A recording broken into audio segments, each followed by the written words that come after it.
velocidade. O retorno do Ohm. Não que a gente goste muito de repetir as coisas, mas entre nossos alunos de altos estudos elétricos, ainda vejo alguns que não estavam aqui da última vez. Em um circuito elétrico elementar, há 3 grandezas essenciais, ligadas entre elas por uma lei, dita lei de Ohm. As fontes, do gênero dessas que a gente encontra nas paredes, fornecem uma tensão praticamente constante. U está fixo. Se diminuirmos R, I vai aumentar. E se aumentarmos R, I vai diminuir. Assim, à medida que acrescentamos resistências em série, a intensidade no circuito vai diminuir. Isso é normal, já que a resistência total, ou resistência equivalente, é igual à soma de cada uma das resistências. Caso contrário, você sabe que o Sr. Volta encontraria nos terminais de cada resistência uma certa tensão, que você poderia facilmente calcular. Mas, como diz o Sr. Ohm, o importante é saber que, caso a gente a some, encontraremos exatamente a tensão nos terminais da fonte. Primeira consequência da lei de Ohm. Em série, a soma das tensões dos terminais das resistências é igual à tensão nos terminais da fonte. Bem, mas com bastante frequência, e principalmente nas instalações das casas, as ligações são em paralelo, o que, no esquema, corresponde a isso aqui. A tensão nos terminais de cada resistência é a mesma. Nesse ponto estamos de acordo. Para começar, se houver apenas uma resistência no circuito, passará uma corrente grande I, que o Sr. Ampère poderia medir, mas que a gente poderia calcular com bastante facilidade também. Uma segunda resistência em paralelo vai deixar passar uma corrente I2 de modo que a intensidade total aumenta.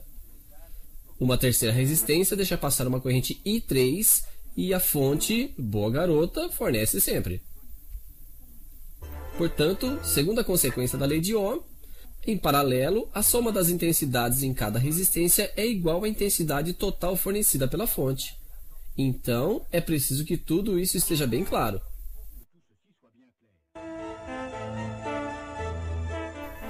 Em série, a intensidade é a mesma em cada resistência, e a soma das tensões dos terminais é igual à tensão nos terminais da fonte.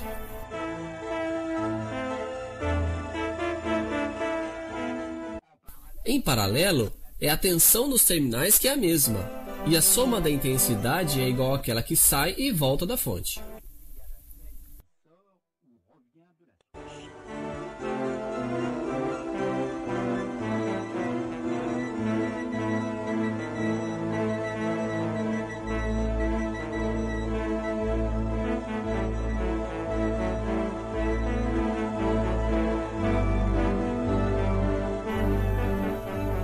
Se você entendeu isso, você entendeu quase tudo.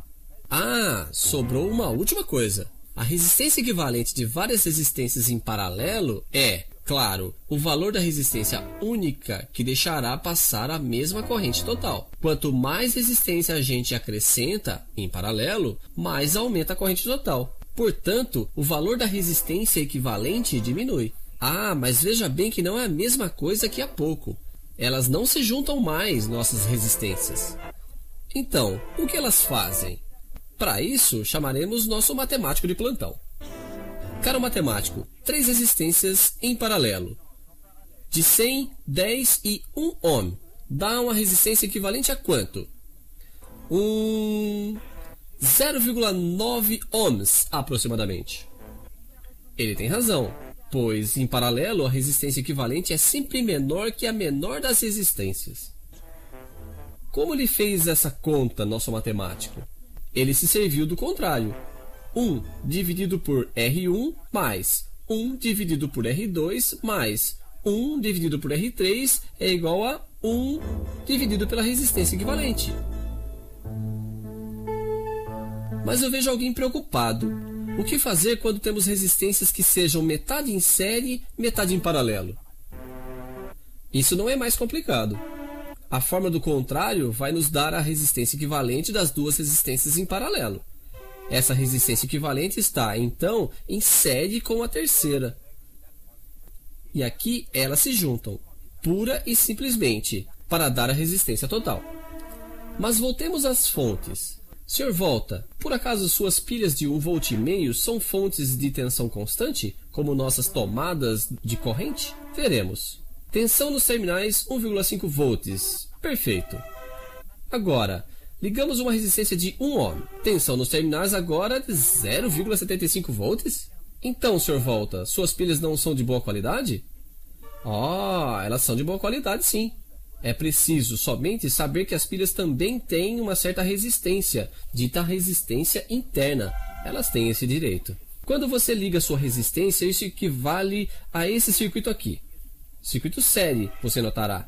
E, supondo que a resistência interna da pilha seja de 1 ohm, ela também, em sua resistência, você não terá nada além da metade da tensão.